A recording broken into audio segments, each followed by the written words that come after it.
आज हम कक्षा 7वीं का जो दूसरा पाठ है, द्वितीय पाठः, दूसरे पाठ का नाम है कालबोधः, अर्थात समय का ज्ञान। इस पाठ का हम अभ्यास करेंगे, प्रश्नोत्तर लिखेंगे। पहला प्रश्न है, एक पदेन उत्तरम लिखत, अर्थात हमें जो कुछ प्रश्न हैं, इन प्रश्नों के उत्तर एक पद में देना है। पहला प्रश्न है, सप्ताहे कति दिनानि भवन्ति, सप्ताह में कितने दिन होते हैं? तो इसका उत्तर होगा सप्ताहे सप्त दिनानि भवन्ति। दूसरा प्रश्न है, सप्ताहे कति तिथियां भवति, एक पक्ष में कितनी तिथियां होती हैं? तो होगा पंचदश तिथयः भवन्ति। तीसरा प्रश्न है, सूर्य किस दिशा से उदय होता है? तो यहाँ आ जाएगा पूर्व दिशा। फिर वर्ष, अगला है, वर्ष में कितने महीना होते हैं? हिंदी महीनों को पूछा गया है, तो यहाँ हम बोल देंगे, लिख देंगे, वर्षे 12 मासाः भवन्ति। लास्ट प्रश्न है, उसमें पूछा गया है, चैत्र और वैशाख ये दो हिंदू माह हैं, इन महीनों में कौन सी ऋतु होती है? तो इन महीनों में वसंत ऋतु होती है। चैत्र वैशाखयोः वसंत ऋतु भवति। प्रश्न क्रमांक 2 देखिए, लिखा है, एक वाक्येन उत्तरम लिखत। तो पहला प्रश्न जो है इसमें पूछा गया है, माघ फाल्गुनयोः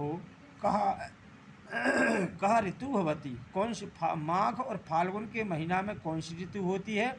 तो उत्तर में लिखेंगे हम, माघ फाल्गुनयोः शिशिरः ऋतु भवति।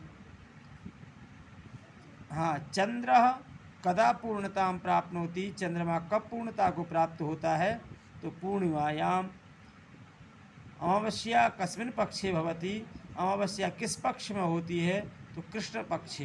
अमावस्याम, उत्तर में लिखा है अमावस्याम कृष्ण पक्षे भवति। क्वौ दो पक्षौ भवति, कौन से दो पक्ष हैं? शुक्ल पक्षः कृष्ण पक्षः, एक माह में दो पक्ष होते हैं, कृष्ण पक्ष और शुक्ल पक्ष। इसके बाद जो प्रश्न है वो है, युग निर्माणम कुरुत, अर्थात सही जोड़ियां बनाना है हमें।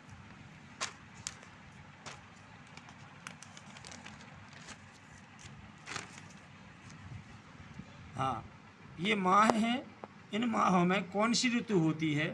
जैसे श्रावण मासे वर्षा ऋतु, मार्गशीर्ष मासे हेमंत ऋतु, चैत्र मासे वसंत ऋतु, आषाढ़ मासे ग्रीष्म ऋतु, फाल्गुन मासे शिशिर ऋतु, कार्तिक मासे शरद ऋतु। अब रिक्त स्थान है, यह शुक्ल पक्ष की अंतिम तिथि कौन सी है? पूर्णिमा। शुक्ल पक्ष की जो अंतिम तिथि है वो है पूर्णिमा। ज्येष्ठ मासांतरम, खाली स्थान मासा भवति, ऐसा प्रश्न होगा आपकी पुस्तक में, तो उसको लिख दीजिए आप, ज्येष्ठ मासांतरम आषाढ़ः मासः भवति, ज्येष्ठ महीना के बाद आषाढ़ का महीना होता है। हाँ, सप्ताहे सप्त दिनानि भवन्ति, तीसरे खाली स्थान में लिखना है। चौथे में शुक्ल पक्षे चंद्रमा क्रमशः वर्धते, क्रम से बढ़ता है। पक्षे तिथिया पंचदशा भवति, मतलब एक पक्ष में जो तिथियां होती हैं वो 15 होती हैं। फिर यहाँ पर्याय शब्द लिखे हुए, चंद्रा कहा शशि चंद्रमा, पृथ्वी का धरा वसुधा, वासरः दिवसः, निशा का होगा रात्रि और रात।